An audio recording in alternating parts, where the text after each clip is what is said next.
Once again, and today we complete our 8.1 exercise. So you are learning trigonometry, और trigonometry में अभी हम क्या है वही क्वेश्चन जो हम आगे चल के शॉर्ट में सॉल्व करने वाले हैं।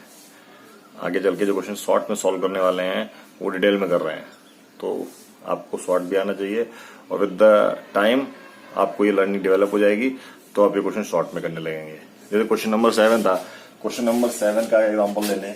क्वेश्चन नंबर 7 का एग्जाम्पल ले लें, उसमें दोनों केस में आंसर ये आया था, तो उसमें काफी रिलेशन था वो आपको बाद में पता चलेगा। There will be some relation, you understand this relation later on. Let us take question number 10। 9 तक हमारा हो चुका है, क्वेश्चन नंबर 10 लेते हैं। Question number 10 you can see question at your screen. Question number 10 में आपको दे रखा है एक P Q R right angle triangle है। क्या है? एक पी क्यू आर ट्राइंगल, एक पी है, एक क्यू है, एक आर है। P Q R right angle triangle है और देखा क्या दिया हुआ है, जो क्यू एक राइट मतलब क्यू पे राइट एंगल है और यहाँ पे P R plus Q R, इन दोनों को जोड़ दिया जाए तो ये 25 होता है, ये 25 होता है। और पी क्यू दे रखा है, तो ये क्वेश्चन अब हमको कुछ रेशियो फाइंड आउट करने के लिए बोल रहे हैं यार, हम तो फिर सारे फाइंड आउट कर लेंगे। जब हम सब कुछ साइड निकाल लेंगे तब तो सब कुछ फाइंड आउट कर लेंगे, लेकिन इस क्वेश्चन में हमको क्या निकालना है? इस क्वेश्चन में हमको निकालना है साइन पी, कॉस पी और टेन पी। हमको ये निकालना है, साइन पी, कॉस पी और टेन पी।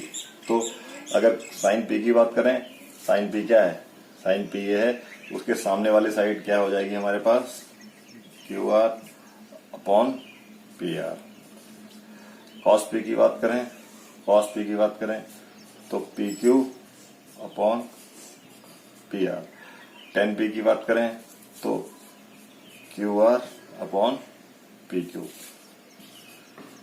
अगर हमको ये वैल्यूज मिल जाए तो हम लोग निकाल लेंगे। हमको वैल्यूज अगर मिल जाती हैं तो हम ये निकाल लेंगे। तो क्वेश्चन ये है, how can you find out sides of a triangle.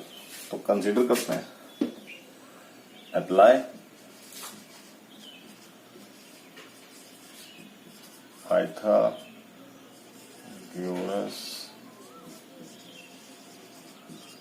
Theorem on triangle किस पे? P Q R. तो पी क्यू आर है क्या है? जो पी आर है किसका? यहाँ आप एग्री होंगे, तो इस इंफॉर्मेशन की यूज करके हम कैसे निकाल सकते हैं? इंफॉर्मेशन हमारे पास ये है और पाइथागोरस थ्योरम ये है, तो थोड़ा हमें इसको चेंज करना पड़ेगा। हमें क्या दे रखा है? पी आर और क्यू आर, और पी आर यहाँ पर है, क्यू आर यहाँ पर है, तो क्या प्लस में मिल सकता है? हाँ सोचा हमने, हाँ क्यों नहीं मिल सकता? देखो मिल सकता है। कैसे? देखो पी आर स्क्वायर, हम इसको क्यू आर यहाँ पे लेके आए। अब आप देखो इसको मैं क्या ले सकता हूँ? P R minus Q are. अब याद तो करना पड़ेगा, ये आइडेंटिटी आपको याद रखनी पड़ेगी। अच्छा, अब इसकी वैल्यू क्या पुट कर दी हमने? इसकी वैल्यू 25 पुट कर सकते हैं। मिल गया या नहीं मिल गया? इसकी वैल्यू 25 पुट कर सकते हैं, इसकी वैल्यू 25 पुट कर सकते हैं और इसकी वैल्यू भी 5 स्क्वायर, तो ये भी 25 हो गया। तो 25 खत्म, क्या हो गया? P R minus Q R is equal to what? 1। एक इक्वेशन हमारी 1 थी, ये इक्वेशन हमारी 2 हो गई। अब देखो फ्रॉम 1 एंड 2 हम क्या करेंगे यहाँ पे? फ्रॉम 1 एंड 2 से हमने क्या लिखा?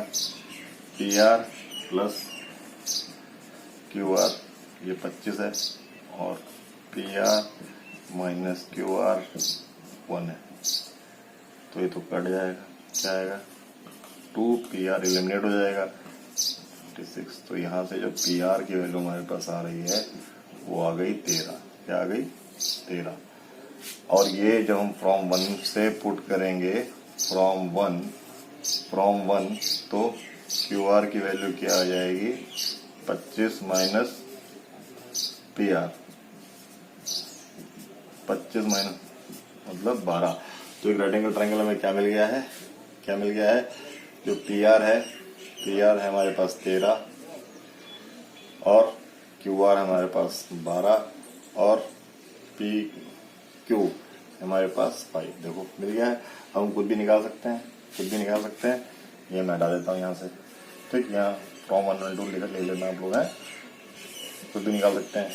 साइन पी क्या होगा, sine P 12 Q R upon P R 13। देखो कॉस पी क्या होगा, कॉस पी क्यू 5 और हाइपोटेन्यूज पी आर मतलब क्या हो जाएगा 13। टेन पी क्या होगा, टेन पी होगा अपोजिट साइड मतलब 12 अपॉन बेस 5। तो यहाँ से क्वेश्चन हमारा सॉल्व होता है। तो हमको किस तरीके से दे रखा था, क्या हमको निकालना था है। This question can come in your exam for 4 marks. 4 marks में क्वेश्चन आ सकता है। Very important question, very important. Let us move to next. Question number 11 आपकी स्क्रीन पर है। Question number 11 and this is probably foundation question, we can say foundation question है आपके हिसाब से। ये फाउंडेशन क्वेश्चन है। देखो फाउंडेशन क्वेश्चन है। फाउंडेशन क्वेश्चन पहला क्वेश्चन क्या है, स्क्रीन पे फोटो है। The value of tan theta is always less then 1। Value of tan theta, तो अगर tan थीटा की बात कर रहे हैं, tan थीटा क्या होता है, tan थीटा होता है परपेंडिकुलर, हमको रीजन ही पता होना चाहिए, परपेंडिकुलर अपॉन बेस। तो हम जानते हैं परपेंडिकुलर को हम P लिख रहे हैं और बेस को B लिखेंगे। जो परपेंडिकुलर है वो बेस से बड़ा भी हो सकता है, परपेंडिकुलर है बेस से छोटा भी हो सकता है, परपेंडिकुलर बेस के बराबर भी हो सकता है। तो जब ये बराबर हो गया, तब tan थीटा क्या हो गया, जब ये बराबर हो गया, देखो जब ये बराबर हो गया तब तो P और अपॉन Q अपॉन B क्या हो गया, 1 हो गया। अच्छा, जब परपेंडिकुलर बड़ा है बेस से, जब परपेंडिकुलर बेस से बड़ा है तब तो ये लेस देन 1 हो गया, मतलब ग्रेटर देन 1 हो गया। लेकिन जब परपेंडिकुलर बेस से छोटा है, परपेंडिकुलर छोटा है बेस बड़ा है, तो इसकी वैल्यू 1 से लेस भी आएगी। तो इसमें क्या दे रखा है, value of tan theta is always less then 1। Always, देखो केवल इस केस में लेस देन है, यहाँ बराबर है और यहाँ ग्रेटर है। आपको पता है राइट एंगल ट्राइंगल होता है, और राइट एंगल ट्राइंगल इसकी हम बना के देख सकते हैं कि परपेंडिकुलर बेस से बड़ा भी हो सकता है, छोटा भी हो सकता है, जब तक कंडीशन ना दे रखी है। तो ये हमारा क्वेश्चन क्या हो गया, false. Value of tan theta is always less than, ये हो गया हमारा फॉल्स। नहीं तो आप ये भी देख सकते हैं, क्या देख सकते हैं, जो tan हमारा 30 डिग्री है उसकी वैल्यू है 1/√3, ये आगे आप पढ़ोगे। और जो tan 60 डिग्री है, थीटा हमने ये है √3, ये ग्रेटर देन 1 है, ये लेस देन 1 है।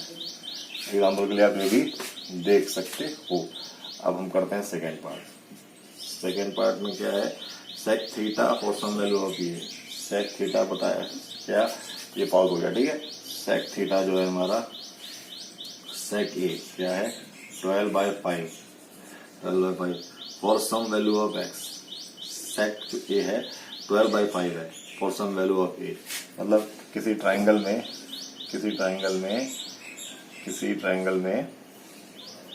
क्या है, कोई ट्राइंगल हमारे पास, अगर ये ए है मतलब ये साइड ए है बी सी, तो सेक थीटा क्या है हमारे पास, जो सेक ए है 12 मतलब 12/5। तो हो सकता है किसी ना किसी वैल्यू के लिए, कितने एंगल हैं, 0 से 90 तक एंगल जा रहे हैं। ये 0 से एंगल कहाँ, जो ए है, ए क्या हो सकता है, जो एंगल ए है हमारा, ये 0 से शुरू होगा और जाते जाते 90 तक आएगा। तो किसी ना किसी वैल्यू के लिए ये चीज होगी, क्योंकि देखो हाइपोटेन्यूज जो है क्या होता है, हाइपोटेन्यूज अपॉन बेस, और हाइपोटेन्यूज बड़ा होता है, तो यहाँ हाइपोटेन्यूज तो बेस से बड़ा दे रखा है। देखो हाइपोटेन्यूज दे रखा है, किसी ना किसी वैल्यू के लिए भाई ये एंगल ऐसे है, ये ये इस तरीके से होता रहेगा, कुछ ना कुछ तो वैल्यू आएगी, कुछ ना कुछ तो वैल्यू आएगी। तो ये क्या है हमारे पास, ट्रू है, ट्रू। क्यों? क्योंकि इसमें सेक थीटा क्या होता है, हाइपोटेन्यूज अपॉन बेस। आप टेबल बना के देख सकते हैं, हाइपोटेन्यूज अपॉन बेस, और हाइपोटेन्यूज इस आइडेंटिटी के हिसाब से हाइपोटेन्यूज बेस से बड़ा दे रखा है। परपेंडिकुलर की बात कर ही नहीं सकते। अगर आप बोलोगे परपेंडिकुलर क्या हो सकता है, परपेंडिकुलर कुछ भी हो सकता है भाई, परपेंडिकुलर कुछ भी हो सकता है। कैसे परपेंडिकुलर हम निकाल सकते हैं, 12 स्क्वायर माइनस कुछ ना कुछ आया कि नहीं आया, मतलब 144 माइनस 125 कितना होगा, अंडर रूट 119। ये परपेंडिकुलर हो गया। अगर मैं ये परपेंडिकुलर हो गया, अंडर रूट 119, ये 12 से कम आएगा, तो ये क्या हो गया, ट्रू। ये हो गया ट्रू। हम बढ़ते हैं थर्ड पार्ट के ऊपर। थर्ड पार्ट के ऊपर बढ़ते हैं। तो थर्ड पार्ट में क्या दे रखा है हमको, थर्ड पार्ट में दे रखा है cos is abbreviation used for cosecant. ये तो हमारा फॉल्स है, फॉल्स। मतलब जो कोसिकेंट क्या होता है, कोसिकेंट, कोसिकेंट होता है कोसेक। क्या होता है, कोसिकेंट को कोसेक बोलते हैं, जबकि कॉस को क्या बोलते हैं, कॉस को बोलते हैं कोसाइन। क्या बोलते हैं, कोसाइन। इस कोसिकेंट क्या है, कोसिकेंट क्या है, कोसेक। और अब नई बुक में इसको ये वो लिखा जा रहा है, नई बुकों में कोसेक, क्योंकि सारे एब्रिविएशन हमारे साइन थीटा, कॉस थीटा, ये सब 3 उसके हैं, तो उसको भी लाने के लिए कोसेक को ये लिखा जा रहा है। एनसीईआरटी हमारी ओल्ड वर्जन की है, तो उसमें कोसेक लिखा हुआ है। अदरवाइज नए बुक में आप देखेंगे तो कोसेक की जगह ये लिखा मिलेगा। अच्छा, तो कोसाइन है, तो ये क्या गलत हो गया, ये एब्रिविएशन तो इसकी ये है। अगर 10 की देखेंगे तो 10 की क्या है, 10 की टेंजेंट। अच्छा, कॉट की क्या है, कॉट की क्या है, ये आपको ढूंढ के लिखें, कोटेंजेंट। साइन की साइन है, कोस की कोसिकेंट हो गई, और सेक की क्या हो गई, सिकेंट हो गई। अच्छा, अब कॉस ए दे रखा है, cos A, question number 4। Question में क्या दे रखा है, cos A is product of cot A, false. False मतलब जो कॉट ए है, कॉट ए है, ये प्रोडक्ट नहीं है, is not product, is not product नहीं है किसी भी तरीके से, is not product of cot into cot and A का नहीं है, क्योंकि कॉट एक रेशियो है, कॉट एक रेशियो है। कॉट क्या है, कॉट एक रेशियो है, कॉट क्या है, कॉट इज 1 रेशियो, कॉट एक रेशियो है। और जब तक इसके साथ रेफरेंस नहीं मिल जाएगा, रेफरेंस पॉइंट, इसका कोई मतलब नहीं है, नो मीनिंग, कोई प्रोडक्ट नहीं है भाई। कॉस एक रेशियो है, किसका रेशियो, अपोजिट साइड, किसके साइड अपोजिट भाई, साथ वाली साइड, अपोजिट साइड। कॉट क्या है, कॉट एक हमारे पास रेशियो है, किसका, हाँ। अब अभी भी टेबल बना रहे हैं तो बेटा गलत बात है। जो कॉट ए है और रेशियो है ए के साथ वाली साइड, मतलब बेस और परपेंडिकुलर साइड, इसका रेशियो है। अगर मैं केवल रेफरेंस दूं ही ना, मैं रेफरेंस दूं ही ना, मैं बोल दूं कॉट एक रेशियो है, तो अब बताओ किसमें रेशियो है, किसमें रेशियो है, कॉट रेशियो किसमें है, तो ये क्या हो जाएगा, false. I hope you understand, ठीक है। अब लास्ट में, लास्ट का क्वेश्चन है हमारा, इसको मिटा रहा हूं मैं, लास्ट 5 क्या है, साइन जो थीटा है हमारा वो क्या है, 4/3, 4/3, जो कि फॉल्स नजर आता है, फॉल्स नजर आता है। कैसे फॉल्स नजर आता है, क्योंकि साइन थीटा क्या होता है, बद्री प्रसाद, मतलब बद्री बोले। और सिंस ये राइट एंगल ट्रायंगल है, since hypotenuse must be greater than B, however